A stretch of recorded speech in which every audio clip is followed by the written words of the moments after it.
talk about, because Jason's always thinking about the Roman Empire. Of course. Gosh, again, prophetic from Uncle Rick.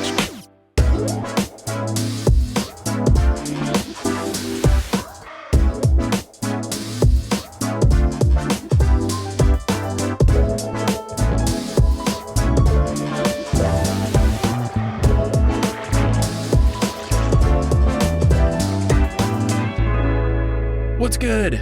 Thank you so much for tuning in to another episode of The Newest Olympian. My name is Mike Schubert. I'm the titular Newest Olympian. I am a 32-year-old man who never read the Percy Jackson books as a kid. I read them as an adult because I was on a quest to determine if it was a book series that society had been sleeping on. I said yes, and now I'm seeing if that's the case for the Heroes of Olympus series, and I am on this quest joined by a special guest because I'm never on this quest alone. I am joined by someone who you've heard on this podcast, and you may have heard on their podcast, as they are the co-host of Seaweed Brain. It's Erica Ito. Erica, how's it going? Hi, Mike. I'm so happy to be here. It's been a hot second since I've been on The Newest Olympian, and it's been a long, many second since I've read The Lost Hero. So this was fun to revisit these chapters. Fantastic. Yeah, let's get right into it. What's your history with the Heroes of Olympus books? Did you read them exactly as they came out? What's the story? Oh, yeah. I was in my era when the Heroes of Olympus books were coming out. I have all of them hardcover, original, gorgeous jacket sleeves designed by John Rocco. They're my faves.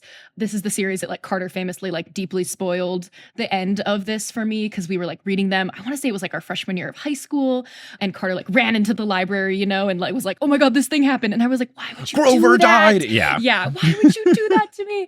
But this was definitely my peak of my childhood fandom, I would say, because I was reading along in real time. All of the things that were happening in the cliffhangers, I was actively participating in. Nice. And I remember opening up The Lost Hero as a kid and being like, who the F is Jason? Yeah. Truly, I had that moment and I was like, this isn't it. And I remember sitting in my grandma's house having family dinner and explaining to my whole family, you don't get it. Percy isn't here anymore. This is a paradigm shift. I don't know how to adequately express to you that my world is changing. I famously don't love The Lost Hero. I think it's probably my least favorite book out of all 10 of the first two series. Wow. But that's not because it's bad. That's just because I think the other books are so excellent. Yeah. It's clear where this one is lacking in certain points for me. We can get into that with the characters. But yeah, we got Piper, Jason, Leo, Festus. Yeah, Festus. Yes, I don't know the full 7. We're on spoiler monitoring situation. I am on high alert. But yeah, so I know those folks, and we'll see how our old pal Festus is doing when we get into these chapters. We also, when Carter and I got to the point of covering the Heroes of Olympus, we were like, oh, neither of us really liked The Lost Hero at all. And there's no Persebeth in it, right? So that being the mission of our podcast at the time, especially, we were like, what are we going to do with this? So we only did 3 episodes for the entire book. My goodness. We just did one focusing on character and theme for each episode. So it was really interesting to go back and be like, I don't think I've really specifically talked about these chapters or really tiny individual moments within them. Yeah, it's fun to go back. I recently just did that. I was guesting on the Super Carlin Brothers Harry Potter podcast. And when I had done Potterless way back early on, I did multiple chapters at a time. And I was doing a episode about Prisoner of Azkaban, and it was just one chapter. So because I was able to just hone in on just one chapter, it was fun. There were so many things I picked up on that I didn't realize. Draco, Crabbe, and Goyle all share an umbrella at the rainy Quidditch match. And I was like, how did I not make fun of these 3 boys that bully people sharing the same umbrella, the most adorable friend group possible? Come on, that's so cute. Yeah. So squad. Yeah, it's fun when you get to revisit something in a way that you didn't before. Yeah. So yeah. But let's get into these chapters. So we are going to be covering chapters 31 and 32. They're both called Jason, but as we have been doing on TNO, we will rename them by the end of the chapter. So you can start thinking in your head of, if you gave this a fun, quirky chapter title in the style of a PJO book, what would you do? Word. This was the gift/curse bestowed upon me by our mutual friend, Robert. For sure. It's a fun challenge. But here we are. We're going to get into chapter 31, which is called Jason. And where we last left our heroes, we had a situation where Festus and the team crash landed, and Festus was not looking good. He was in a whole bunch of scraps, and then they teleport his head away and stuff like that. So where we pick up, we have this quote from the narrator: Jason would have died 5 times on the way to the front door if it wasn't for Leo. So thankfully Leo, even though he's not necessarily in the greatest headspace, is still able to keep everyone alive with his knowledge of traps and tech stuff from his Hephaestus abilities. So I'm glad Leo can still perform in the clutch. The things that he saved them from include a motion-activated trapdoor on the sidewalk, lasers on the steps, nerve gas dispenser that was attached to the porch railings, a pressure-sensitive poison spike set on the welcome mat, and an exploding doorbell. And to make another Harry Potter reference, I wrote, "Who lives here? Mad-Eye Moody? This is ridiculous." Yeah, we're really building up the hype to what mythological figure are we going to meet inside of this random house. Right. It's very interesting when we do learn who it is, because it doesn't feel like the vibe is there. Like, not that I would have been able to it's guess. It's not immediately predictable. Exactly. I wouldn't have been able to guess just based off of like, oh, high defense systems, I wonder who it is. But like when you actually get the reveal, it's like, wow, I really could never have thought that this would be it.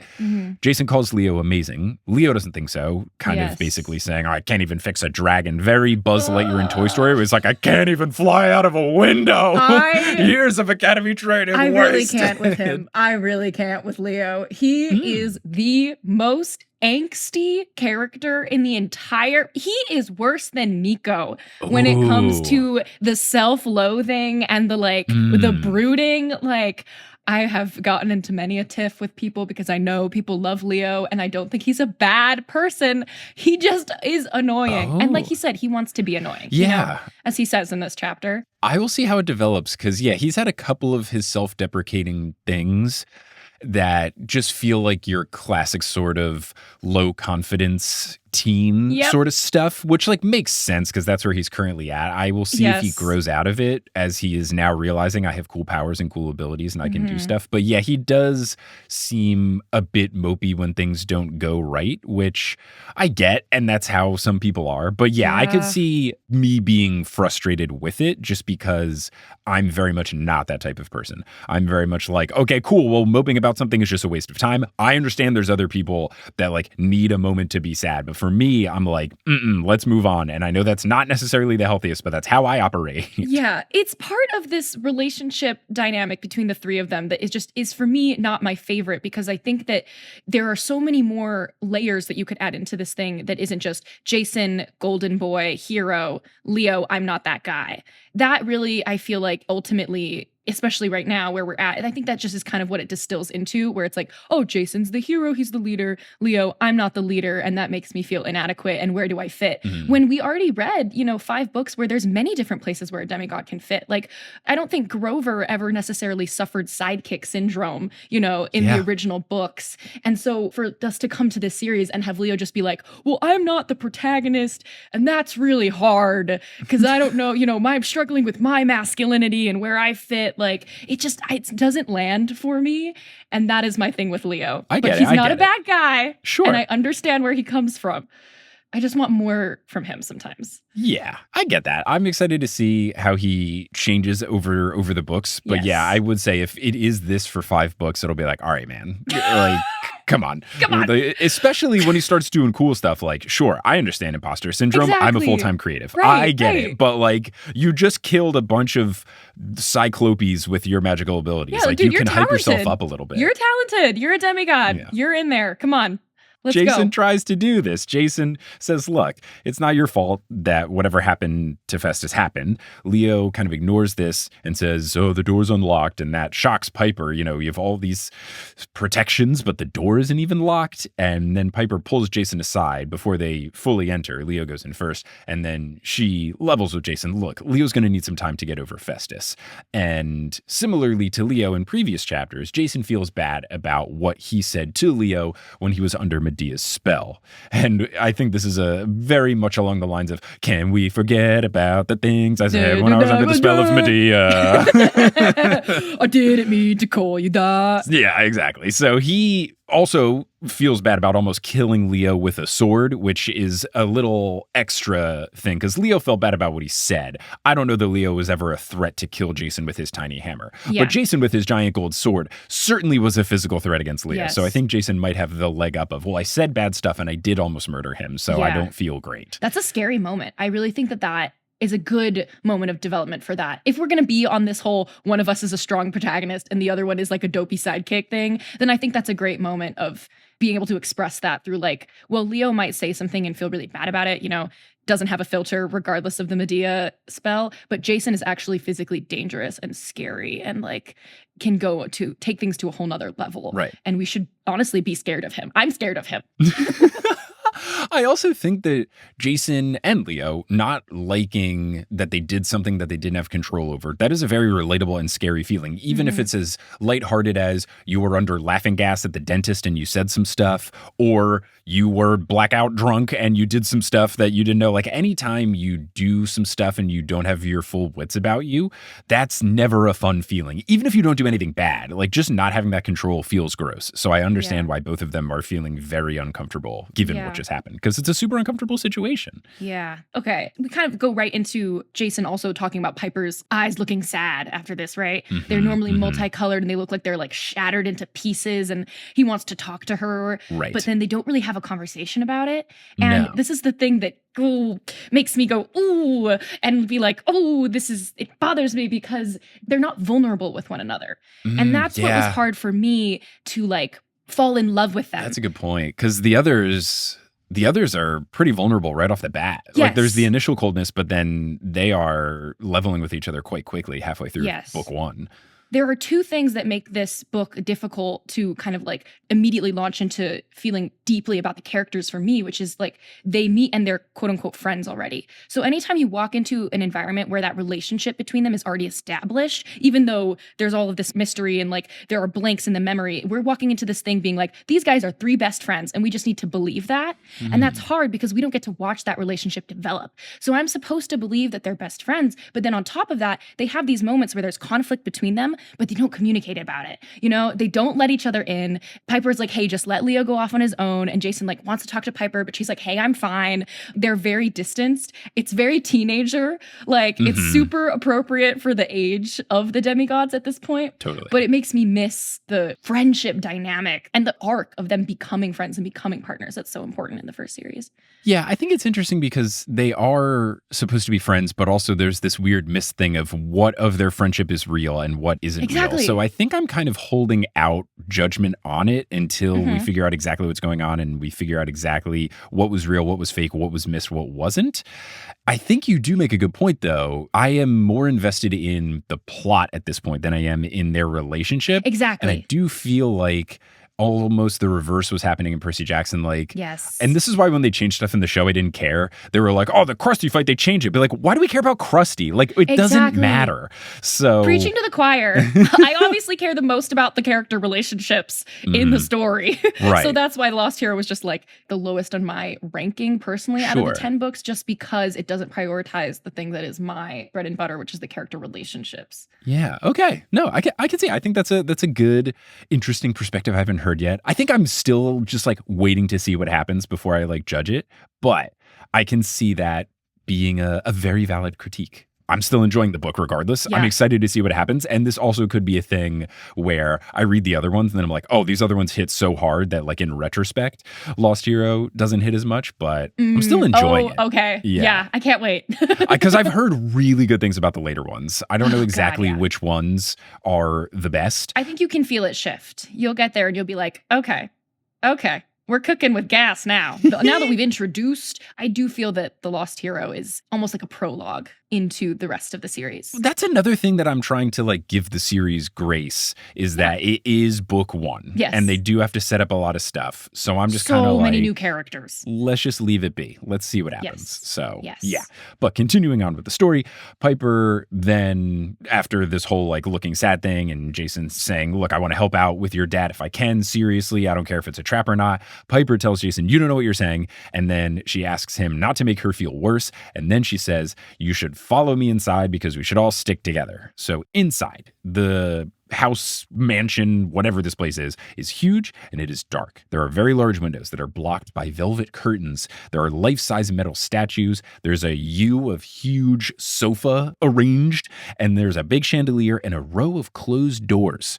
They can't find a light switch. Leo tries his fire powers. Those do not work, which they don't get concerned enough about. They're just like, oh, the fires aren't working. Scary. And I'm like, guys, this is huge. This is a terrible That's like your omen. number two power right now out of your group. Like magic electricity that is sort of uncontrollable, and then fire hands. Yes. You should be concerned about this. Right. And then talkie powers. In this instance, this is the kind of thing where this is just like, I will never escape my engineering brain, no matter how many years I am removed from it. But like in this instance, I'd be like, let's try everything to see what doesn't work. Piper, try to convince me of something. Try all your Jason, variables. try to zap something. Like we need to find out exactly what we're working with. Sure. That is the approach that I would do, and it frustrates me that they don't. But also, it's a book, and we need cool plot twists and shocking moments to happen. So yeah, I see. Yeah, why you have to take something away from Leo so that this battle is a little bit more difficult, because otherwise I guess you could just kind of melt all of the gold. We need to facilitate the one-on-one fight that happens.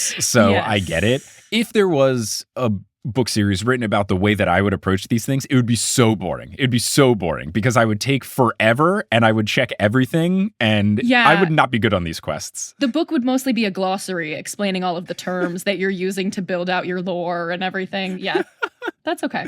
Yeah, I would be way behind on the deadline because I would read your sci-fi book, though. Thank you. I would read your sci-fi book, Mike. I appreciate that. But yeah, if I was a hero in a deadline situation, I'd be terrible because I have what Kelly calls time optimism, where I'm just like, oh yeah, this will only take 15 minutes. And then 45 minutes later, I'm like, oh, I can still do it. I'll be okay. Time optimism is the nicest possible way to say that. And that's a healthy marriage. Yeah, it's a very kind way to say you can't do all the things you say you're going to do. Yeah. Sometimes it helps though. Google Maps says it's going to be a 20-minute walk. If I power walk, it'll be 12. Well, if Google Maps says it's a 20-minute walk, but you live in New York City, that's 10.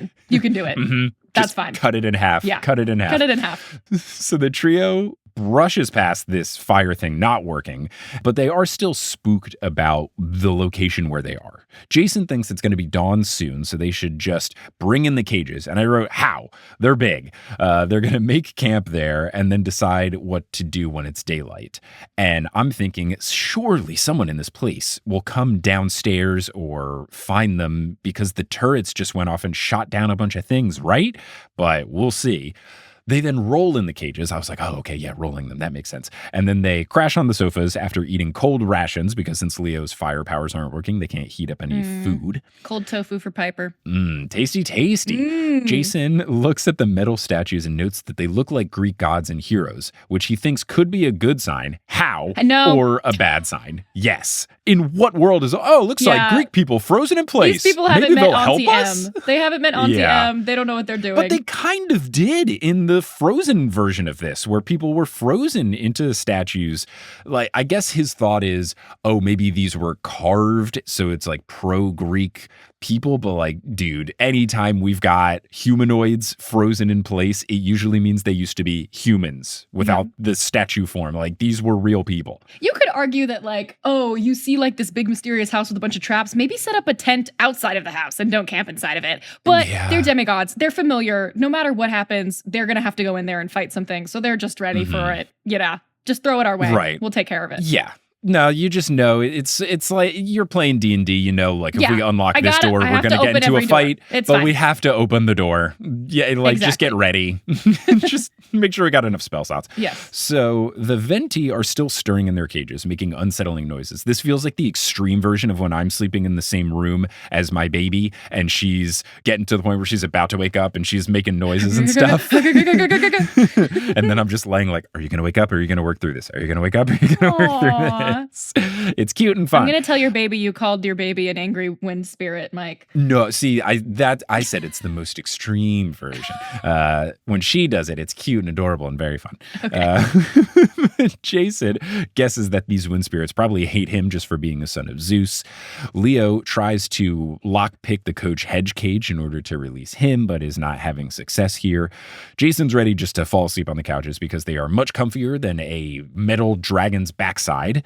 And he notes that Piper is already curled up and wonders if she is actually sleeping or if she's doing her trademark move of pretending to be asleep just to avoid a conversation about her dad. Because there's no vulnerability, because they don't have that friendship moment. And I cannot help but think back to Percy and Annabeth in the train car or in the zebra car. Like, this is sort of getting to that point where Percy and Annabeth would have been like, one of them was going to throw a bone to the other and be like, I'm going to open up a little bit to you, just a little bit, you know, and share just a little bit of what's going on with me. That doesn't happen here. Yeah, I'm giving Piper the benefit of the doubt and some slack here because she is currently working with the I don't know if I should be good or evil, what's going on with my dad scenario. So maybe if this is resolved and they're on another quest in book 2 or 3 or whatever it is, then I will let her be vulnerable then.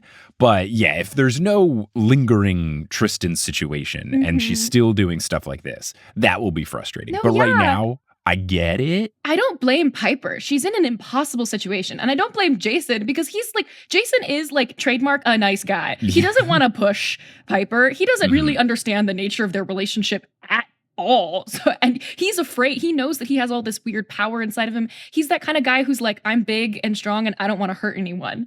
I get that.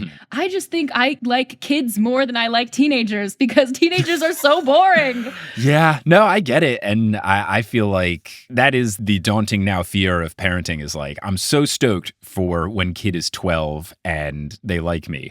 I am terrified for when kid is 13 and they don't like me anymore. Wait, I would say if your kid still likes you at 12, that's pretty impressive. I feel like 12 is a high age to not develop angst yet. We'll see. And I was lucky that like I basically always liked my parents. I never had the ew, like, don't kiss me goodbye, mom. I distinctly remember one time, I think it was in 5th grade. So I was like 11 or so, 11, 12. And I remember like leaving my front door, giving my mom a kiss goodbye. And then my friends it definitely wasn't one of my friends. It was like one of my friends' friends because my friends were cool and wouldn't have said this. But this guy was like, oh, you still kiss your mommy? And I was like, yeah, it'd be weird if I didn't. It'd be so weird if I didn't. She's my mom. Yes, of course I kiss my mom. Yeah. You don't? Like, yeah, that's super weird. You should look within, bud. Yeah. So I'm hoping, and I'm not trying to be like, my daughter must grow up and be like me, but like, I always thought my parents were cool. Yeah. I hope I could be cool, but we'll see. I'm not going to, if she thinks I'm not cool, so be it. But if she thinks I am cool, then like, yeah, come on through. Let's be on the podcast. Come on tour with me. Let's do cool stuff together. Oh I don't know. God. Let's do things. Blue Ivy to your Beyonce. Come on. Not going to force it upon her, but if she wants to make it happen, it'd be the coolest thing ever. It would be very, very fun. But you do you. If she wants to rebel against me and be like, I hate podcasts. Yeah. Dad, I'm going to, I don't know. What's the opposite? She becomes of a an podcast? Anti-podcast activist. Yeah. This is how she rebels. Just hates podcasts. I love being alone in my thoughts. Anyway, Percy Jackson. Okay. So Jason is worried about what Medea said to Piper about getting her dad back. He's worried that Piper may have risked her own dad in order to save them, and he would feel horrible if that's the situation. It's not exactly that situation, Jason, but I still understand your emotions here. But he's also stressed about how, if his math is right, it is now very early on December 20th, meaning that the winter solstice is tomorrow. So we are getting close to the end of the book, and I didn't really realize it because I alternate between my physical copy and my very legal PDF that is easier for me to take notes on. Good for you. I've purchased all of them, but I also have the very legal PDFs because it's so much easier because I take my notes on my computer. But having the physical book is nice if I'm like reading on the subway or before my softball games start or whatever. Yeah, no, I have illegal PDFs. Yeah, look, I still gave Rick kind of money by buying used books, but also I've given the Disney Hyperion loads of money that I've gotten no compensation for. A lot of people are like, I've never read Heroes of Olympus. No, I bought all the books. Give me my cut, Disney. I legitimately went on YouTube and I was like someone out loud reading for free The Lost Hero, chapter 31, chapter 32 to prepare for this. Look, here's the one thing I will do because like I try not to get bogged down in podcasting charts and stuff like that. When it happens, it's cool. And when the TV show's going on and when I was releasing twice as much stuff, like I shot up the charts and it was very cool. And there was a time where like technically the most popular via the charts Percy Jackson podcast was someone just reading the books. Look, I'm all down for pro content, but I was like, let's get these people copyright removed. Like, let's get them out of here. Like, when you're ruining my rankings, like, yeah, let's get them. But then we have to It's not remove all of our fair. illegal merchandise that we put on our. See, the thing is, I don't have any. I know, Right, like sorry, you guys very in normal Monster person. Donut, like Camp very normal person, right? camp regular person. There you go. If you look at all of the descriptions of the merchandise, like that's why they're called like TNO beads, and like camp regular person. And that's why you have an LLC. Let's go. Come on, Mike. Look, I got to be very particular. At worst case, I'll get a cease and desist. But like, yeah, I'm very intentional with these decisions. I'm trained by trying to just not get sued by Warner Brothers when I did Potterless, and it worked. Yes. And I'm also trying not to get sued by Disney, Yeah. and I'm keeping it up, and I'm going to keep that streak alive. Yeah, Becky, if you want to give us a cease and desist, it would frankly it'd be an honor. And I would gladly accept a cease and desist from you. Especially if it's just like a DM of you like, hey, maybe just take it down, as opposed to, you know, a real one. I would love a fair, friendly cease and desist. But yes, no, I am trying to make sure we're safe and secure and all that kind of stuff. But yeah, anyway, yeah, if you're just reading the books for free, like that's just cheating. Of course you're going to be the most popular Percy Jackson thing. If you're just read the books, come on. The people love free. But what this was all saying was that when I was reading these chapters for this episode, I did bring my physical copy when we were out at the pediatrician's, and I looked, and when I had to move my bookmark, I was like, oh, we are getting towards the end. Like we are, like, I'm not surprised that the solstice is only a day away at this point. Now, you've got the whole day since it's just past midnight, you know, dawn is coming. So we've got like basically 2 full days, but like the stress is increasing. We are getting towards the end of the book. So Leo tells Jason that he should get some sleep. Jason apologizes for what he said in Chicago, explaining that what he said is not how he truly feels. And he compliments Leo, saying, look, you are competent, you can do stuff, you're good, all these sorts of things. Leo says, hey, I have tried very hard to be annoying. I will not stand for you insulting my ability to be annoying, which is very funny. And then Leo starts kind of gassing up Jason as the Prince of the Sky, the son of the Lord of the universe. And that gets like Jason. Oh, you don't? I think this is very cute. Maybe because I'm from New Jersey and my love language is trash talk to my friends. But then it gets Jason to give him like, all right, shut up, Valdez. And then Leo goes, aha, I've done it. I'm annoying again. So this speaks to me because this is the kind of thing where the way that I show love to my friends is trash talk. And it does get into a weird situation where like sometimes people on the internet think that they can do that to me. And it's like, no. You're not my friend. You can't like make fun of me when the Knicks get eliminated from the playoffs. Now, my good friend who is a huge Celtics fan can totally make fun of me. Yes, that makes sense. But like, that's because we go way back. I don't know who you are. Don't make fun of me when the Knicks get knocked out of the playoffs. I don't know you. That's funny. I felt like Leo wasn't making fun of him enough. I thought being like, you're the Lord of the Sky. Like, you're so cool. Like, again, I thought that's just coming from the place of like, and what do? I tinker with things. Like, you're so cool. You wanted more specific, meaner insults. Yeah, I wanted reads. I wanted like deep cuts. I wanted insult his hair. Like, yeah, and then I'll believe it. Because still, again, the banter isn't bantering enough for me. We'll get Gotcha. there. You want the more hyper-specific things. You want him to make fun of like that one physical thing that he's sensitive about. Like, your cheekbones then aren't well defined. Then I'll believe they're friends. Yeah. I like it. Yeah, too much surface level. Exactly. I got you. The surface level read. Yeah. It's not reading for me. So they're back on the situation of Leo being quote unquote annoying again. But then Jason does try to comfort Leo at the end, which I really like this move of like, okay, yeah, but let's be real for a second. You did fix Festus and you gave him a quest that surely must have been the high point of his life. And Leo says that he hopes so and implores Jason, you really ought to get some sleep. And then Leo says that he wants some time without organic life forms. And Jason doesn't get the reference since he wasn't in Leo's dream, but we all were as the readers. So we get it. And then Jason does decide to get some sleep. And I'm thinking, ooh, is he going to have dreams of his own? But no, narrator Jason says that he has wonderful dreamless sleep that is interrupted by the sound of yelling. And the yelling is coming from Coach Hedge. Hey, Coach Hedge is back. And the sun is back as well. It is daylight now. And then we get this fun quote from the book that says, Coach Hedge is awake, Leo said, which was kind of unnecessary. Love it. Narrator Jason has a good run in these 2 chapters where he ups his sass factor a little bit, which I appreciate. I don't know if it's because he's more tired or whatever, but Fatigued. Narrator Jason was more fun in these 2, which I very much appreciated because he did feel a little kind of blasé as the narrator before, but I think there was a Yes. little bit more spice coming through in these two. Okay, sure. Yeah, he's getting more comfortable. Yeah. I can't believe Coach Hedge was like knocked out this whole time. How Right. many chapters has he been knocked out for? I want to say almost 30 because it was like chapter 2 where he gets taken away. I quite like him. I do too. I really do. And it was something that you can hear in the episodes that I did over the first 2 chapters. Even when he was in his potentially, is he the Mrs. Dodds character that we're not supposed to like? I was like, I don't know. This guy's like calling people cupcake and he's carried her out of bat. He I kind of rocks. like this guy. He rocks. I love him. I liked him. I was one of the happiest I was reading these books was Coach Hedge being a friend. I was very, very happy about that. The second might be Leo making the enchiladas joke that I had foreseen Grover making, but Leo making it also tracks. Yes. So Coach Hedge picks up exactly where he left off, which was trying to murder the wind spirits. So the whole team has to kind of convince him to stop attacking the furniture.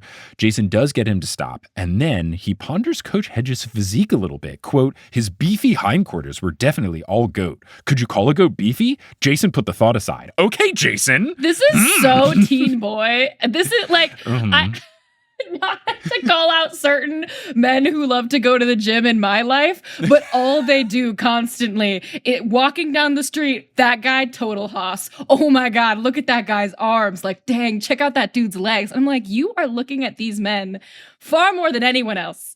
But I get it. Noted. I will be sure to wear some 5-inch inseam shorts when you see Liam finally moves to New York.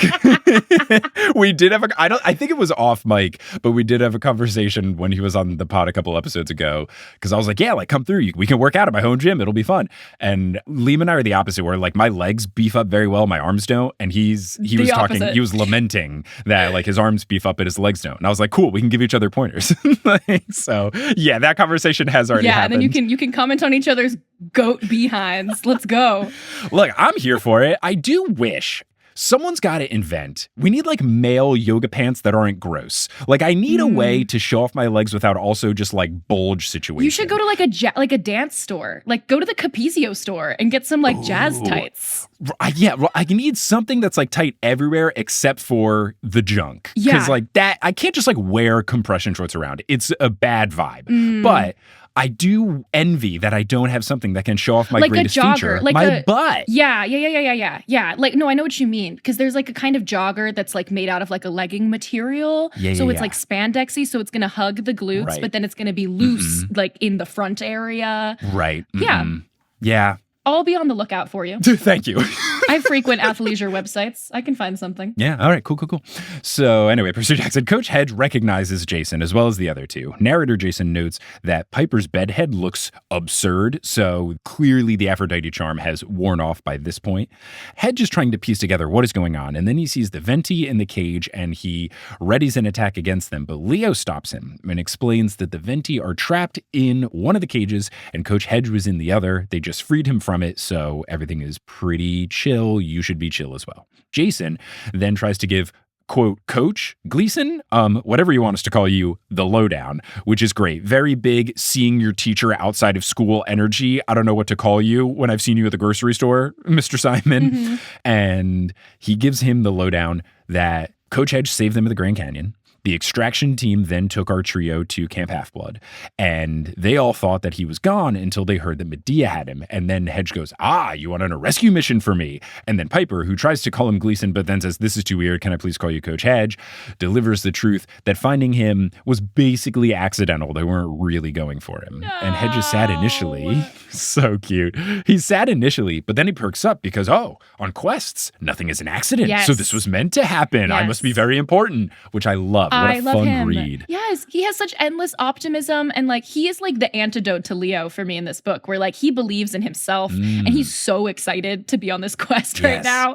He's just happy to be there. It's fun because he's like curmudgeonly guy earlier on, but then now he is, as you just said, like peak optimism man. And I think that's very fun. He can't hide behind like a Dionysus like blasé-ness. He's truly just stoked to be out in the world and he wants to hit something with his bat. And I get that. I love it. Yeah, he's ready to rock. So he thinks that they're in Medea's lair and asks why everything is gold. And it takes the team a beat to realize it, but then they go, oh yeah, he's right. Even the curtains, which have now kind of mechanically moved open to let in the daylight, even those are weaved with some sort of gold fabric. So Leo explains that this place is surrounded with heightened security, and Piper explains to Hedge that this isn't Medea's place. They are in Omaha, not Chicago. And then I wrote on my notes, where they at, King Midas's or something? Which I'm glad to have the Apollo prophetic dodgeball from the meme. From the meme. Mm-hmm. Coach Hedges' spirits are still high, though, chalking all of this up to destiny and fate. He thinks, I am meant and destined to protect you. Mm-hmm. He asks, all right, what's the quest? And I love this guy. And this reminds me kind of his readiness of wanting to do whatever to help the team is like me on my softball teams, where like I can basically play any position out there. So I'm always just going to the coaches and I'm like, where do you want me? You want me at short? You want me at center? You want me catching? I'm flexible. I just want to help the team. Yeah. And I like that this is Coach Hedges' energy. Yeah. And we need that energy again in a book full of like 3 angsty teenagers who are like really like dodgy and like nervous and like insecure and aren't sure what's going on. We need Coach Hedge to be like, come on, kids, like, let's go. Let's get in the dodgeball game. Every team, sports or otherwise, needs a glue guy. You need the person who can kind of bring it all together, have good vibes, fill the holes. He's here. I love it. Narrator Jason then says, quote, before Jason could decide if he wanted to explain or just shove Coach Hedge back into his cage, a door opened at the far end of the room, which is a funny vibe, but now I'm intrigued. Who is this? So then enters a pudgy dude with a golden toothbrush in his mouth, and I wrote, King Midas? With 3 question marks. He has a white beard and the classic honk-shoo sleeping cap on his head. He is startled upon seeing them, and then he calls for his son, Lit, to come into this room to see the strangers that are here. Hedge tries to attack him in the same way that he attacked the Venti by screaming, die, and that ends the chapter. So I have retitled chapter 31, We Meet Our Fated Protector, just because I thought it would be a fun misdirect title, thinking you would meet someone else, but then it turns out, oh, no, it's just Coach Hedge the whole time. Do you have a PJO-style quirky chapter title for chapter 31? Ooh, based on what I've been commenting on, I want to say something like Jason tries a talking circle and it doesn't work, you know? Love it. Yep. Great. So that's the end of chapter 31. We'll take our mid-roll break here, The Lost Euro, where I'll talk about updates of the podcast, like the bunch of live shows we've got coming up and other fun, cool things. And then we'll get back to discuss chapter 32. Hello and welcome to the Lost Euro Shubio edition. I'm here with some updates about the podcast, so let's get into those podcast-related updates. First, if you're listening to this the week it comes out, this week I'm going to be resuming tour. We've got 2 shows coming to you if you live in or near the southeastern United States, or if you want to travel there. So we're going to Nashville on August 24th. That's a Saturday. And then Atlanta on August 25th. That is a Sunday. And the content that we will be covering has been announced. I posted it on Twitter and Instagram. But on the 24th in Nashville, we'll be covering The Lost Hero chapters 41 and 42. And then in Atlanta the next day, we'll be covering The Lost Hero chapters 43 and 44. The guest for both of these shows will be Michael Hollis. I'm very excited about those shows. So if you want to get tickets to them, you can head on over to thenewsolympian.com/live. I also will see if I can do the same thing that I did with Seattle and Vancouver, where I filmed the shows and then I put the video of it up early on the Patreon. So that's a possibility, but I'm not sure. But regardless, we've got those shows and then a whole bunch of other shows coming up. We're coming to New York and DC, Toronto, Boston, New Orleans, Dallas, Philly. You can learn when and exactly where in terms of the venues and stuff at thenewsolympian.com/live. One thing of note with those upcoming shows, the Boston show on the 13th of October has sold out, but we are going to be adding an early show. So tickets will go live for that Tuesday at 2 p.m. Eastern, I believe. The shows are going to be different. So if you want to go to both shows, you can.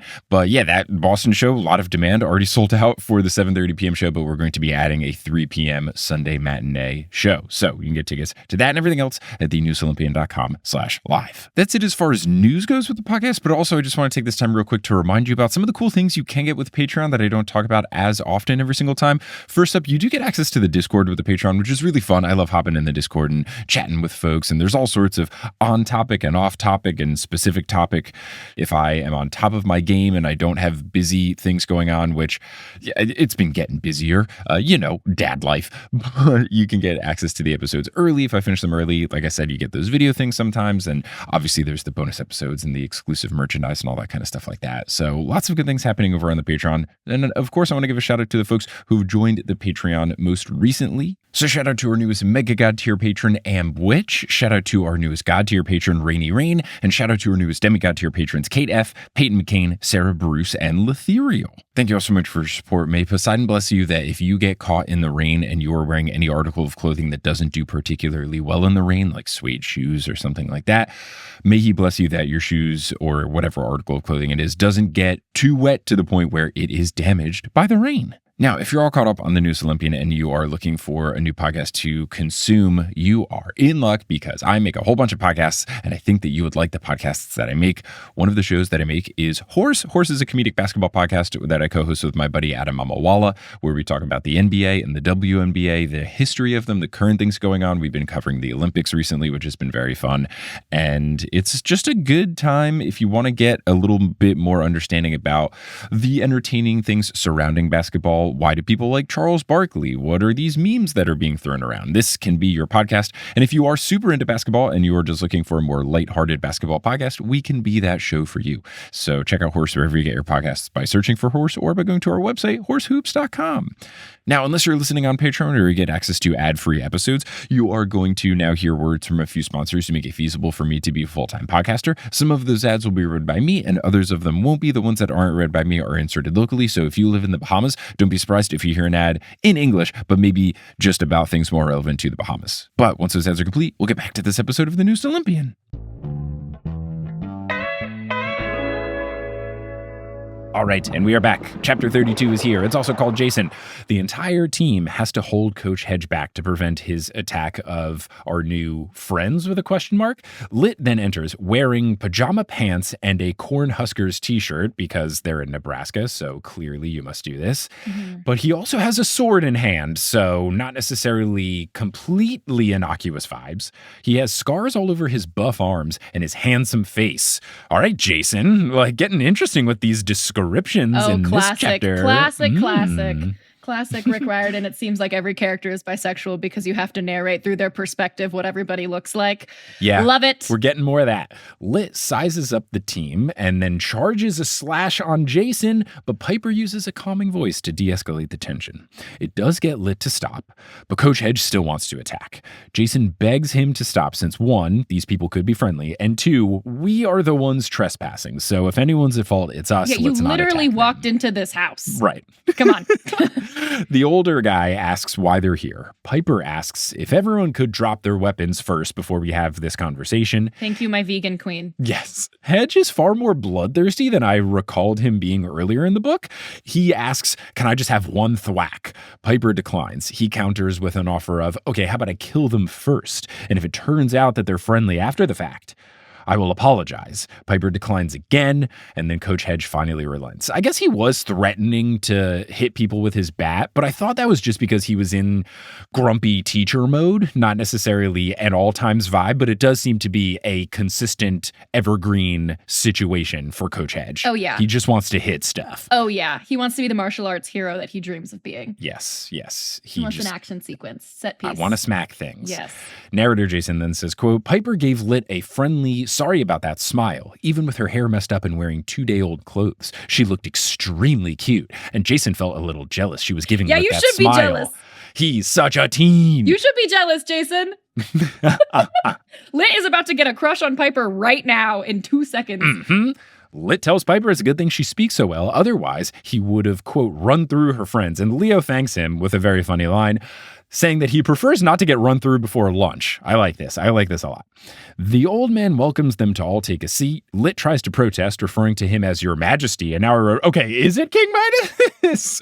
But then the old man says it's okay, citing, quote, new land, new customs. And then he does reveal that he is King Midas, which is very cool. Yes. Hedge thinks that this is impossible because King Midas died. And I was like, oh, sweet summer Coach Hedge, you were frozen for the previous chapters where we learned about this not really being a thing anymore. Yes, death is broken. Mm-hmm. Midas sits in his throne and begins to recline, and Jason hopes that he doesn't get too comfortable because he is wearing a bathrobe, so he doesn't want him to accidentally uncross his legs, or at the very least, he hopes that King Midas is wearing golden boxers underneath.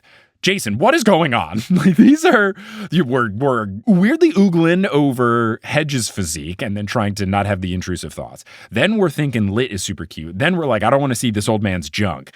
Jason. He's a teenage boy. Yeah, very, very interesting run of narration for him in this chapter. But he continues to be on a heater in this chapter because he says, quote, Lit stood behind the throne, both hands on his sword, glancing at Piper and flexing his muscular arms just to be annoying. Jason wondered if he looked that ripped holding a sword. Sadly, he doubted it. What a teenager. My goodness. Yeah, Jason, it's fine.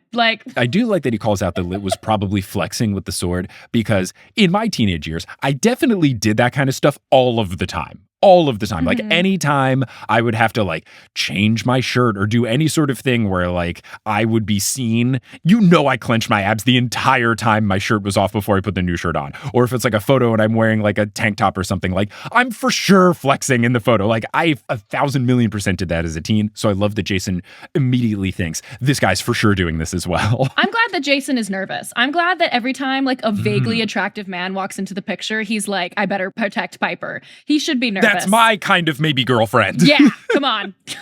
Piper clarifies that what Hedge means, and he definitely doesn't mean this, is that King Midas is the second mortal they've met who has returned from the dead. Hedge does not mean this at all, because Hedge doesn't know what's going on with the Medea situation. But Midas continues, finding it strange, but he does admit that he feels like he's been dead a while. So this explanation would have some reasoning to it. And then the narrator just dunks on Omaha. I've never been to Omaha. I don't know if you've been to Omaha, but they say it doesn't feel like a real city. It's like a skyline of children's blocks. That's a read. I know. And Rick, well, it's not Percy anymore, so it's not like he's writing from the perspective of a snooty New Yorker dunking on every other city, which is definitely... Who says this line? This is narrator Jason, I think. Yeah, narrator Jason, where I at least don't exactly at this point know where Jason is from. So it's this weird thing of he's anti-Midwest, and now we know. Yeah, so I get it would give more credence to my theory of maybe he is from California because of the whole Redwood situation, but where's Thalia from? Was Thalia from the East Coast as well? Do we know? I guess we just don't know. Do you know anything about Thalia's mom? Just that she died in a drunk driving accident? Okay, yeah, then you don't know yet. Yeah, so... But I just found it strange. This feels like something Percy would do, where Percy would be like, all of the Midwest is the same and none of the cities count. But yeah, I mean, look, I don't know much about Omaha except isn't the College World Series there or something? There's some baseball in Omaha. The two things I would know is Cornhuskers, and then there's some baseball tournaments that happen there. And that's about it. So I get it, but I just found it funny coming from Jason. But then King Midas asks Lit if he feels like this was all a dream, and Lit says, yeah, feels like we had a long one. Midas does add that he likes being alive. Piper asks how this happened because he doesn't seem to have a patron. Midas asks, does it matter? And then Hedge asks, can I kill them? And Jason says, why don't you wait outside, bud? And Leo asks, is that safe given all the security stuff that's outside? And Midas apologizes, but is proud of all the cool toys that he's been able to buy with gold these days. And then he takes out a remote control and disarms the defense mechanisms. Narrator Jason, continuing to be on a heater, says, quote, Coach Hedge grunted, fine, but if you need me, and then he winks at Jason meaningfully. Then he pointed at himself, pointed two fingers at their hosts, and sliced a finger across his throat. Very subtle sign language. I love it. I love the spiciness from narrator Jason. I like some more sass coming into the mix. It's fun. Jason then says, yeah, thanks. So real Jason is sassy, not just narrator Jason. And Piper checks with Midas that he doesn't know how he got here. And he says that he sort of does, and then asks Lit, why did we choose Omaha again? And Lit explains that it's because of the Oracle. And Midas adds, oh yeah, we were told that there was an Oracle in Omaha. And I wrote, Rachel Elizabeth Dare, what are you doing here? But we will see. Oh, Rachel Elizabeth Dare would literally not be caught dead in Omaha. No. Absolutely not. Such a city girl. She wouldn't do it at all. Midas no longer believes that there is an oracle here, making me think that there probably is. He then explains that Lit is short for Litierses? I'm not the right person to ask. I do love Lit, though. I will ask Dr. Moya, and I do appreciate that Rick Riordan was like, no one's going to be able to do this. Let's shorten it to Lit. And it's so appropriate for his personality, especially when this book came out. This dude, he was just really into flexing his muscles. He's lit. Yeah, except we were definitely not saying it's lit in 2010. I think I remember having this conversation when we talked about this on the podcast. We were like, did this predate Lit? I'm not sure. Definitely did. As someone who was old enough to remember when Lit came around and be like, Oh, okay. the kids are saying what these Right, days? you were sentient. You were sentient. Yeah, I think that was more like 2018. So this is far pre-Lit days. So it's just Uncle Rick being very prophetic dodgeball. here. Yes, of course, of course. Now, Midas adds that Litirces, or whatever it is a horrible name, but his mother insisted. Felt very rude here. Yeah, he's an illegitimate child of King Midas in mythology. So it adds to their relationship dynamic. Okay. Yes. There we go. He gives some backstory of Lit, saying that Lit was called the Reaper of Men in older times. Piper seems uninterested. Lit sneers, and Jason is glad that she doesn't like him, but he now worries that sending Hedge outside was a bad idea. He begins to ask about the gold. Midas hands him a brochure called Gold, Invest for Eternity. And Jason asks, do you sell gold? And Midas says, no, I make it. And then he tries to convince him that gold is a solid investment, especially in these trying times. And Leo says, yeah, it sounds like a commercial I've heard. And Midas gets very upset, calling them cheap imitators. And Piper is confused because she thought that Midas gave up the golden touch. Yes. Midas looks astonished, and Piper continues, well, yeah, didn't one of the gods give you the ability? And Midas says, yes, Dionysus granted me one wish for saving one of his satyrs, and I chose the golden touch. And then Piper finishes the story, yeah, you accidentally turned your daughter into gold, and then realized your greed and repented. And Midas goes, repented? Oh, and he sounds very much like Medea, saying that these years passing have twisted the story and made him look worse. He stands his ground that he didn't lose his magic touch, and Piper agrees that the stories never said that, but the stories did say that he learned to reverse it with running water, and he did so to bring his daughter back to life. And Midas confirms and then explains that he has no running water in the house because he wants to avoid an accident, and then gestures to the golden statue. So that is a very bad sign. We should know, like, once this happened, I was like, okay, yeah, confirmed these are people we don't want to be with. This is a scary situation.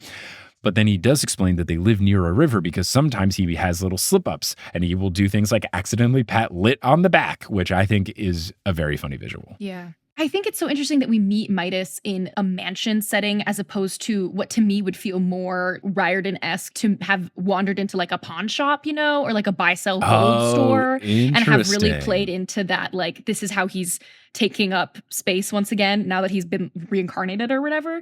But I think having him as more of a billionaire as opposed to like a seedy pawn shop owner is adding to this idea that the people who are coming back are extremely powerful, and that there's this idea there. I think that he continues to talk about gold and says like it's amazing what gold can still buy, and in uncertain times like these, gold is the wisest investment. Governments fall, the dead rise, giants attack Olympus, but gold retains its value. And there's always been a strong anti-capitalist thread through the Percy Jackson books and the Riordan verse. And I think as we're like talking about going into some kind of, you know, what are these people being brought back for? Like, who is the patron situation? Like, what does it mean to be trying to bring back people who have power in different ways, whether it's magic power or gold power? And how does that power manifest itself? And what is the relationship between the power of gold in like ancient Greece and the power of gold in America? Because unfortunately, we are still on this Western civilization thing.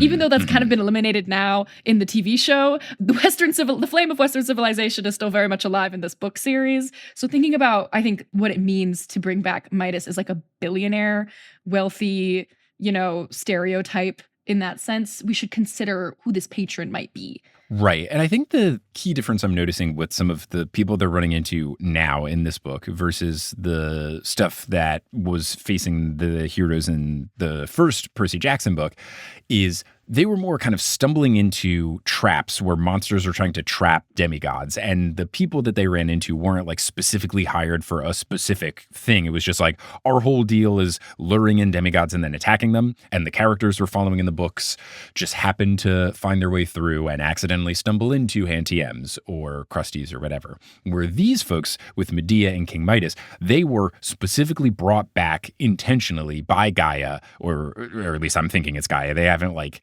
1,000% confirmed it, but Hephaestus basically did. The people are being brought back by Gaia explicitly for a purpose. Medea was brought back for a reason. We learn later that Midas was brought back for a reason to kind of bankroll the army. So it feels more like these people are back. They're here to do the thing for the greater task. And yeah, if these people stumble in, sure, but they're not like actively trying to lure people in. So they don't need the facade of some sort of store. Yeah, Medea's in the mall, but that feels more like she just did it because the mall was was abandoned as opposed to like, I'm trying to trap people here and stuff like that. And I don't know if, all of the folks that they're running into is just because it's a book and they kind of have to run into it and that's the formula, or if these crash landings that are happening are very intentional by enchiladas. Now, I'm just taking the stance, just calling them enchiladas. Enchiladas, I don't know if he's intentionally like, oh, they're over this part, let me make them fall so they'll fall in. Maybe they just have really bad luck. Maybe their power is gravitating, just kind of like the demigod evil thing. They're falling into the wrong place at the wrong time. But it just kind of feels like these villains are less interested in luring in demigods and doing stuff. And they're more of like, we've got a job. Yes. Oh, if some people come through, we'll mess them up.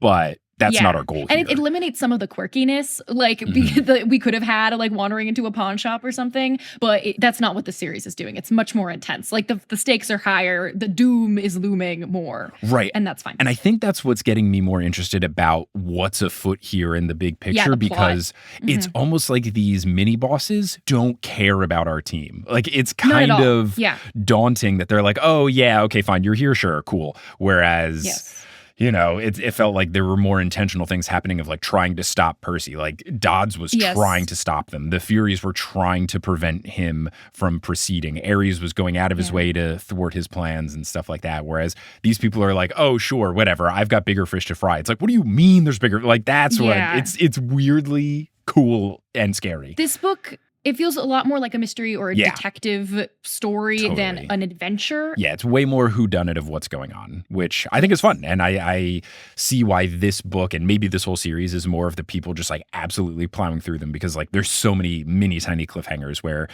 you would just like want to see what happens next. What's going on? So let's see what's going on.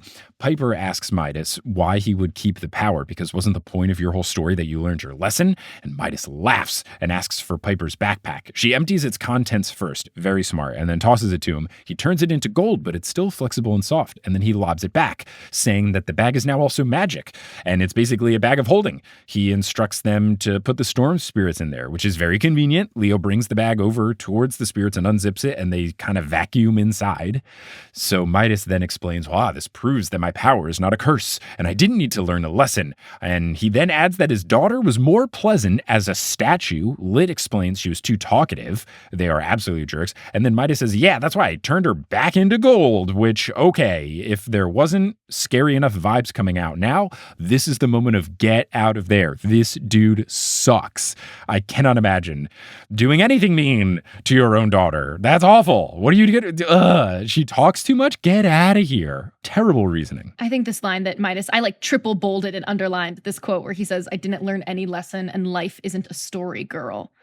Because although he's a villain and obviously we aren't supposed to be agreeing with him or taking this as like the thesis of the book, I think it's such a big statement that almost to me, like I was going to ask you, do you feel like it's a departure from sort of the thoughts of the original series? Or is it actually like just pushing further into this idea, like with the higher age of the demigods and questioning more the world around us, that like things are not as cyclical and easily tied up as you might think that they would be, and that this quest that we're getting ourselves into is much more complicated than even the first series was. Yeah, I think this book is definitely establishing a theme of things might not be what they seem. And it's happening in a lot of different areas where it's like Jason, Piper, and Leo's friendship. Is it real? Is it fake? Is it mist? The gods going on. What's up with the closed down Olympus? Hera, is she good? Is she bad? Is she a mix? What is this gamble? Then you're getting this with Medea and now with Midas of, okay, can we believe reputations about people? How do stories change over time?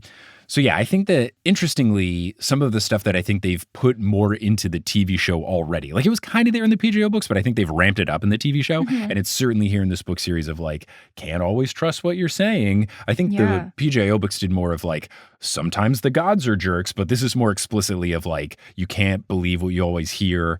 I think they're getting more into the Greek mythology thing of like, there's lots of different versions of the stories. And you can't just kind of trust one thing, especially now you're throwing in like the Roman thing. We're like, Hera's one way, but Juno's another. So I think there's just an overarching theme of, I just think saying life isn't a story, girl, is such an intense thing to write in a book, like for that fans is a story. that is a story about stories. And for fans Right. who are like, growing up, like basically layering Greek myths onto their own lives to like find meaning and to like make their lives feel exciting. Like it really is such a deep dig. And I think it makes him a more exciting villain to me that he would come out and say something like that. Cause it's really intense and jarring within this universe to say that. I do like it though.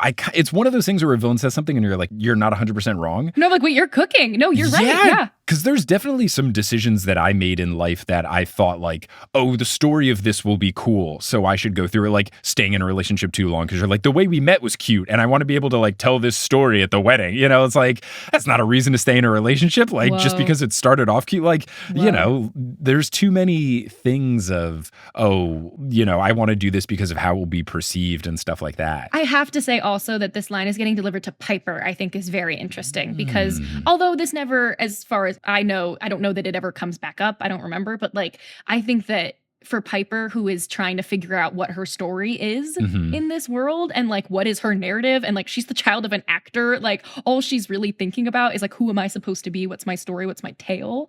For her to hear that in this moment, she can kind of be like, oh, maybe I should take a step back from like worrying about this big picture. What is my arc? Who am I? And just question like, how do I actually feel right now? And how do I feel about the decisions I'm making in each individual moment?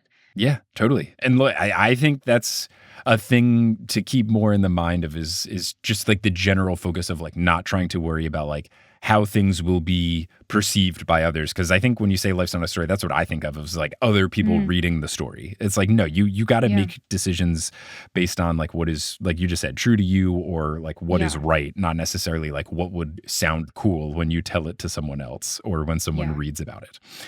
Piper says that what Midas did was horrible, but Midas denies, saying, she doesn't mind, his daughter being turned into a statue. I feel like she might. And then he further proves that he didn't learn his lesson by removing his cap and showing off his ears, which are donkey ears. He explains that he judged a music contest between Apollo and Pan and declared Pan the winner, so Apollo, being a sore loser, said that Midas must have the ears of an ass, and then boom, turned his ears into donkey ears. Midas says he has tried to keep them secret, but his barber blabbed, so he also turned him into a statue. Unhinged. And this makes it crystal clear to Jason that, okay, this is a madman. This is not a quirky, nice old guy. And he can kind of see an evil glint in his eyes. So now he is worried.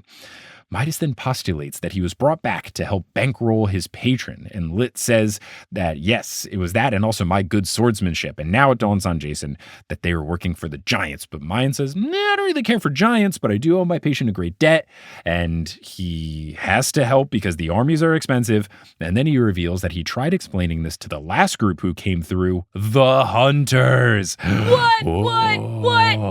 So cool. You're telling me we missed the Hunters by a few days? Gosh, dang it. It did give me the hope of, okay, they just missed here, but I feel like they're going to come together at the end of the book. And that would make sense because of what we know so far about Jason and Thalia. So that gave me a lot of hope for the ending of the book might be like our team and the Hunters taking down whatever. Like that would be very fun. Did you already know that the Hunters were looking for Percy? Yes, because Annabeth mentioned that, and Jason reminds us, in case you forgot what happened 25 chapters ago, because a literal spark shoots down Jason's spine, and he demands that Midas tell him what happened and when. Lit guesses, I don't know, it was a few days ago, and laments that he wasn't able to kill them. He relays that they were following a trail of evil wolves to the west, and they're after a missing demigod. And Jason knows that it's Percy because of what Annabeth had said, and he knows that these wolves are Hera's keepers because of what Hera said. Midas says that they refused, the Hunters, they refused to be turned into gold, and then he installed security systems afterwards to prevent the same situation from happening. So I thought, okay, cool. The Hunter should be safe. We're not going to be in some situation where one of our good friends was hurt in this meeting with these terrible people.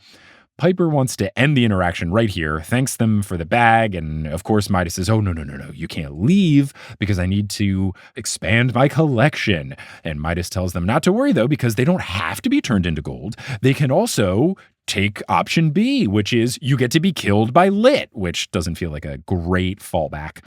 Piper tries to charm speak Midas down, but he lunges out and grabs Piper's wrist before anyone can react. She instantly becomes a statue. Leo tries to use his fire powers, but he clearly forgot from a couple of pages ago that they weren't working, and Midas gets him as well. Jason is stunned and feels awful that he wasn't able to protect his friends in time. Midas says that gold trumps fire, which I don't think it does, but he says in his domain, his power dampens all others, whether it be fire or charm speak. So at this point, I'm thinking, okay, is Jason's lightning stuff going to work? What's going on? Yeah. Midas says that he wants to add Jason to his collection as well. Jason then calls for Coach Edge's help, and then he says, oh, wait, you said I could choose to fight Lit, so I want to do that. And then he goes, no, you can choose to die by the hands of Lit. So Lit is very excited, calling himself the Reaper of Men. And Jason says, come on, Cornhusker. Great little trash talk. I appreciate this. And then Jason does flip tide, and his coin turns into a javelin. He's happy about javelin mode because he can try to get him from a distance. And Midas is very excited that his weapon is gold, which of course would happen. And then Lit charges at Jason. And Jason realizes, okay, this guy's kind of all offense, no defense, kind of doing our little battle reflexes read on the situation. Yeah. Has this happened before? Like, has Jason gotten into a battle? Because there's a specific line where he's like, it's all of a sudden his mind went into analytical mode and he was analyzing all of Lit's moves and taking that into account. This is kind of the first time that we've explicitly had what reminds me of Percy and the Ares fight. This is kind of the first time where we explicitly have Jason kind of going through beat by beat, which I appreciated. And I kind of had to take a second to realize, oh, right, he's a demigod. Like everybody has these ADHD, AKA battle reflexes. Right. So it was cool to see this happening for a not Percy character. Yeah, because I think it's a little bit weird that Percy just is like really good at sword fighting, and we know that like he gets trained by Luke, but this is clear that like it's not just because of his demigod reflexes that Jason is good. It is like he is fighting with technique, that somebody clearly trained him, which is important. Mm-hmm. And it's not a style like Lit says, you don't fight like a Greek. And Jason says, Legion training, it's Roman. Right. And they say, what's Roman? I love that Lit has to go, what is Roman? And then Jason has to, it's such a classic like 2010 sassy teen thing to go, newsflash, while you were dead, Rome defeated Greece and created the greatest empire of all time. Yeah, because Jason's always thinking about the Roman Empire. Of course. Gosh, again, prophetic from Uncle Rick. But yeah, at first when he said Roman, I had to realize, oh, right, yeah, this guy missed it. Because I was like, how does this guy not know what Roman means? Then Jason hits Lit in the chest with the butt of the javelin and he falls into Midas's throne. Midas gets a little bit concerned, but Lit is like, no, I'm fine. And Jason, just great trash talk to Midas, says, you'd better help him up. That's so good. Like, I very much appreciate trash talk. I trash talk so much when I play sports. Calling to someone else saying you better help him up is great. Like, I will do that sometimes if I'm playing basketball and there's a really good defender on the other team, but he's not guarding me and I score on someone else. I will go to someone else and I'd be like, you better switch with him. Like, this is such a good line from Jason. I really appreciate it. I'm a terrible person when I play sports. It's also very smart though, right? It's smart. Like, this is again with the technique. Like, he knows what he's doing. Oh yeah. Because bam. Turned to gold. I'm glad that we're talking more about like Percy kind of stuff tracking. I like that trash talk seems to be a consistent element with the demigod fighting. Like, it's not just the physical. You got to play the mind games as well. And I appreciate it. I didn't even realize that Jason was going after this. I just thought it was sassy, but Jason has some ulterior motives here because then Lit cries, Dad, no. And I was like, oh, right. If he helps him up, he'll turn into gold. So this makes this fight very quick. Quote from narrator Jason, too late. Midas put his hand on his son's shoulder and suddenly a very angry looking gold statue was sitting on Midas's throne. And I thought this was very cool. I wish the fight went on a little bit longer because I wanted to see Jason in a fight, but this is a very cool ending to the fight, and I was completely surprised by Jason going for this. I just thought he was being a sassy boy. Well, I think it also really shows us a lot about his character. Like, the fight doesn't go on long because he's good at what he does. He knows what to do. He's analytical. True. He uses his sword technique, and then he takes him down with a little whoop switcheroo, like knowing that Midas would not be able to stand having his son sitting in his throne, like. And that's another angle. Yeah, the throne part of it. So much. He's clearly extremely skilled when it comes to combat situations. It's very much when you're in a Pokemon battle and you know, okay, this type is super effective against this type, and you just destroy a very powerful Pokemon in one move just because, look, I know that this is going to beat that, so I'm just going to do it. It's good. It makes me curious. I'm like, what's the Legion? What's Legion training? I know. I want to know because it's one of those things where, like, does Jason even know what he means? Or is it just... Definitely not. Yeah. He just has... It's like Neo, I know Kung Fu, but he has no idea what the history of it is. So Midas is upset at this trick, and then he tells Lit, all right, I'll bring you to the river afterwards. But then Midas chases after Jason, but the old man's got some speed to him. Jason then kicks over the coffee table, and then I remembered, oh, right, they're still inside. I don't know why, but in my brain, I was just envisioning them fighting outside, and I was like, oh, right, they're still in the room. Golden Mansion. Yeah. Exactly. So kicks the coffee table into him and knocks him over, and then Jason looks at Piper's statue, and he gets really angry, and then That's my baby girlfriend you turned to gold. So he gets a tugging sensation in his gut, and I was like, wait a second, I know about these. Yeah, and I've heard of those, then, please. Instead of water rushing in, the air pressure drops, and his ears pop, and then Jason realizes that Midas must have had this similar sensation because he kind of stumbles to his feet and grabs his ears, and he asks, what are you doing? My power is supreme here. But then thunder rumbles outside, the sky turns black, and Jason says, you know another good use for gold? And then Midas gets excited and goes, yes. And he goes, it's an excellent conductor of electricity. And Jason raises his javelin. The ceiling explodes. A lightning bolt rips through the roof. And then it hits Jason's spear. Arcs fly out and the energy blasts all of the sofas. Chunks of the ceiling fall down. The chandelier falls. And I was like, oh, Chekhov's giant chandelier. And then it goes and pins Midas to the floor, and the glass immediately turns into gold. So the rumbling ceases. Freezing rain pours into the building. Midas lets out some curses in ancient Greek. He is absolutely pinned under the chandelier. Rain starts soaking everything, and because it's water, the chandelier turns back into glass. Piper and Leo then change as well as the other statues in the room. And I was like, okay, who are our friends? Like, do we have new Blackbeard? people? Like, Blackbeard? Yeah.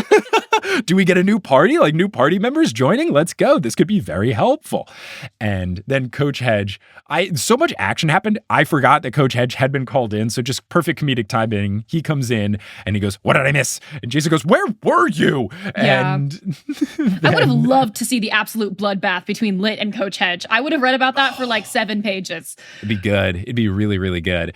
And then Coach Hedge explains, because it says he was like covered in grass and dirt. He explains after a burp that he was getting a snack. He says, who needs killing? And Jason, I love that he's still angry. He goes, no one now. Just grab Leo. I'll get Piper. I had a positive feeling towards Jason, but this chapter, I really like him. I just really enjoy his sort of righteous anger and his sassiness coming through. I like him, and I do like that he has a different vibe from Percy. I do feel like he is not just Percy in these books, even though he's kind of main character, but I very much like his vibe, and this chapter just made me very, very fond of him.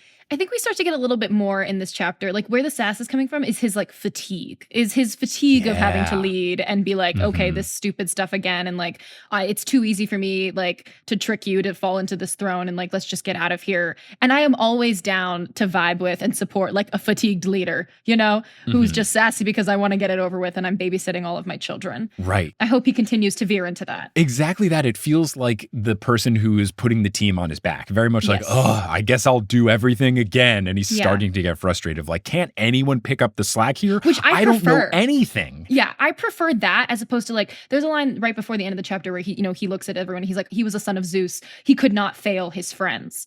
And that to me is like, that whole like, I'm the son of Zeus. I have to be this thing, imposter syndrome. It's just not that interesting to me. It doesn't really, I'm much more interested in like, I'm tired. How am I going to lead this quest? As opposed to like, I'm the son of Zeus. I'm the son of Zeus. Like I have to live up to this thing, especially because he could not fail his friends. Again, to which I say, what friends? You don't know what your relationship is like with these people. You have failed to really connect with them in an emotional way. It's coming so much more from, I have to be this thing, as opposed to, I really love these people. Yeah. For now. And I think the other thing about it, which might make it not resonate, is that by this point, we don't like Zeus at all. We didn't really like him going into this book. Exactly. What he's doing in this book is especially bad. So, I don't want to support his son. So yeah, not that we're trying to not support Jason, but like the notion of I am the son of Zeus, I should be the leader. Then we're like, yeah, but Zeus sucks, so who cares? I really feel like we got over that 5 books ago. Yeah, like we knew from the beginning of The Lightning Thief that Zeus wasn't all that. Now, maybe that is a commentary, and intentionally so, of, well, yeah, the point of it is that Jason feels like he should be the leader because he's the son of Zeus. But what we really know is like Zeus is just kind of the placeholder leader. So that doesn't mean anything. And that's why it doesn't mean anything for Jason. So maybe that's what they're going for. But regardless, I do agree with you that I think Jason's reason for exasperation at the situation should be less about, oh man, I've got to be the leader and I'm sprung into this. It more should be, I don't know what I'm doing. Why do I have to do this? And I do feel like Jason has had that. So it's not to say that he doesn't feel that way. I just think of the two paths of his frustration. I think the one of, I'm the guy without memories. Why am I in charge? I think that's the more compelling of the two. Yes, exactly. Yes, I agree. So Jason then looks around and sees all of the statues turning back to flesh. So it's Midas's daughter, his barber, and then a whole lot of angry looking guys with swords. Okay, yeah, but maybe let's interview them and see if any of them will be useful. Like, what if one of these is, I don't know, what if it's like Achilles? Like, what if it's someone really cool? I don't know. If Brad Pitt from the movie Troy is here, add him to the team. Yeah, Come I would have on. loved some little interviews, some one-on-ones. Right. Yeah. Just, real quick. Let's get the rundown. Give me your CV. What's your resume? I was going to say, what's your cover letter? Yeah. Can you help? Would you be useful? Jason grabs Piper's bag and all of the supplies, and then he throws a rug over the golden statue of Lit on the throne, thinking that that could keep the Reaper of Men from turning back into flesh from the rain, at least until Midas's victims did. And then Jason tells Hedge, let's get out of here. I think these guys will want some quality time with Midas. So, okay, I think that's fine. Let's do the whole classic ending of a movie where we're not going to actually destroy the villain. We're just going to leave the people that they've wronged to take over them, much like the hyenas with Scar and Lion King. And again, Jason is practical. He's a practical leader trained in combat. He's like, we don't have time for this. We don't need to do this. Let's move on. I still think that they could maybe just go and get a list of names and see if one of them... Yeah, they should have at least done a census before they left. Real quick, who are these people? Piper, do you recognize any of these from your stories with your dad? Okay, maybe we don't need to add anyone. If anyone's ever played NBA Street Volume 2, it's a basketball video game where when you beat another team, you can take their best player to join your team. So at the very least, maybe we take the best dude that's angry. He's with us. The rest of you guys beat up Midas, and then we can move on. But that is the end of chapter 32, which I have titled, Let the Rain Fall Down. Just because I want to get a Hilary Duff reference into the mix. So that was my retitling. Do you have a quirky retitle here? Oh, Jason thinks of the Holy Roman Empire. Oh, yeah. Very good. More true to form. Well, that is the end of this chapter. That is the end of this episode. Erica, thank you so much for joining. This was a delight. This was fun. Good to get a different perspective on the books as well.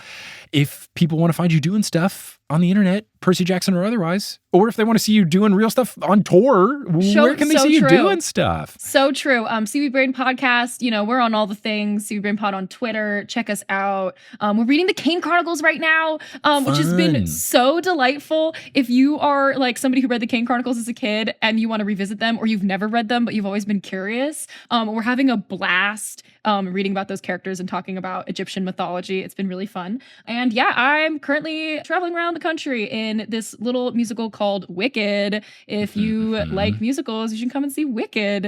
You can check that out. Yes, do that. Well, Erica, thank you so much for joining. Listeners, thank you for listening. And until we find out what is going on as they leave Omaha, or maybe they stick around to find the Oracle, we'll just have to see what happens. But until then, I'll see you later.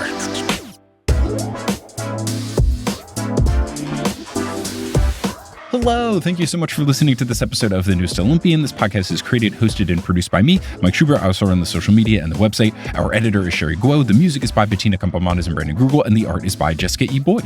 If you can't get enough of the podcast, you can get involved in a couple of different ways. First, you can support us on Patreon, where you get bonus content. You can go to thenewestolympian.com/Patreon. You can also find us on social media. We're at Newest Olympian on Twitter, Instagram, and Facebook. You can go to our website, thenewestolympian.com, to learn more about the show. You can check out live shows that we've got coming near you at thenewestolympian.com. thenewsolympian.com/live. You can check out our merch page at thenewsolympian.com/merch. That's also where the TNO coffee lives. And for community stuff, we have a subreddit where you can chat with folks, reddit.com/r/thenewsolympian. And we also have the Discord, which is accessible to all folks on Patreon. Speaking of the Patreon, I want to give a shout out to our folks producing at the highest tier, our producer level patrons. Shout out to Kelsey Gillespie, the Damn Steam Nuggets, Vicky Garcia, Veronica Bartova, Frida Vikstrom, Megan Moon, Craig McRoberts, Taylor Payne, Sabrina Balsiger, Boney Pony, Polly Burridge, Nikki Harris, Tatiana Schmidt, Sandra Rose, Josh Sayer, Josh Wilkie, Abby Ryan, Ashton Gabrielson, Marco Redhouse, Sam Reeby, Riley Kiddes, Mrs. O'Leary, Milo Kim, Sandkopf, Julia Kendall, Rike, John Drillsma, Rayla Matthews, Sky Mallory, Persasabeth, Aiden Parziani, King Bastion, One Damn Distraction coming up, Ginger Spursboy, A Cup of Solace, Meg Roy, Bradimus Prime, Skylar Sisters, Scott Sheldon, Sophie, Natanya Page, Ann M. Thayer Cohen, Finley McLeod, Sarah Elise Arnson, Bella, Hayden Neal, Percy Jackson, Han Haley Hingleheimer Schmidt, Catherine Sloan, Jessica Phillips, Haley Mary, Jim Jam Koopy, and Kitka Cruz. If you want to help out the show in a non-monetary way, word of mouth helps the show so much. Whether you post about the show on social media or you reach out to someone directly, someone who you know is a big Percy Jackson fan, or someone you've been trying to convince to get into the Percy Jackson books, saying, hey, there's this podcast that's called The New Olympian. It's really good. You should check it out. Also, you could leave the show a rating and review on whatever podcasting app you're using. Whatever you do to spread the word of the show really does help. I'm appreciative to anyone who has done it in the past, and I'm appreciative to anyone who will do it in the future. But I'm just so thankful that you tuned into this episode, and I hope you tune into our next episode, where we will be joined live in Berkeley, California by Kevin McCain to break down chapters 33 and 34 of The Lost Hero. But until then, I'll pursue you later.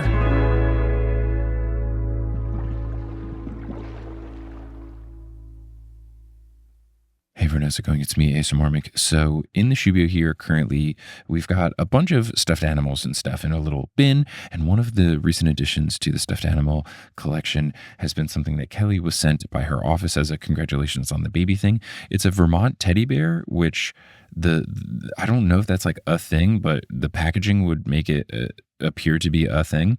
He's very cute, very soft. So I'm just going to rub one of his very soft paws on the microphone, and that'll be our ASMR Mick segment.